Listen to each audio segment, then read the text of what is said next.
যদি বলি যে আসলে ব্যাংকের প্রসঙ্গটা আমি কেন আসলাম, আপনি দেখবেন যে সিটি ব্যাংক রিসেন্টলি মোশাররফ করিমকে নিয়ে অনেক কন্টেন্ট বানাচ্ছে, হ্যাঁ, কিছু টিভিসিও করেছে। সো মোশাররফ করিমকে কেন নিল? কারণ আমার মনে হয় ভরসার যে জায়গাটা, একটা ডিপেন্ডেবল খুবই ডার্ক টাইপের একজন অ্যাক্টর যাকে আসলে অনেক ডেপথ আছে যার অ্যাক্টিংয়ে। সো ডেপথ জিনিসটাকে হয়তো তারা গ্র্যাব করে সিটি ব্যাংক তাকে নিয়ে নিয়েছে, এবং ইমিডিয়েটলি ওরা যখন ভরসা জিনিসটাকে সেল করছে, দেখবেন আপনি ইভেনচুয়ালি ক্যাম্পেইনেও সেল করছে।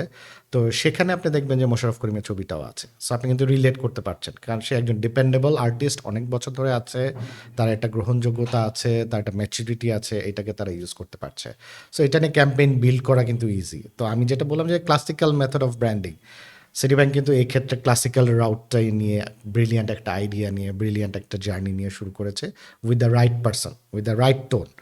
বাট এক্ষেত্রে কি হয় যে আমাদের আরও যদি ইন্ডাস্ট্রি বলেন, ফ্যাশন ইন্ডাস্ট্রি, তো ফ্যাশন ইন্ডাস্ট্রি আবার টোটালি এখন একটা ডিফারেন্ট মেথডে চলে গেছে। আপনি ওখানে সেলিব্রিটি এন্ডোর্সমেন্ট একটা পর্যায়ে পর্যন্ত কাজ করতো, এখন অতটা কাজ করে না। এখন কি করে যে ওয়ার্ল্ড ওয়াইড সব ফ্যাশন ব্র্যান্ডগুলোর ট্রেন্ড যদি দেখেন, এবং ওইটা থেকে যদি আপনি বাংলাদেশের ট্রেন্ডটাও ধরতে চান, কারণ ফ্যাশন তো অনেক কন্টেম্পোরারি জিনিস, প্রতিনিয়ত চেঞ্জ হচ্ছে।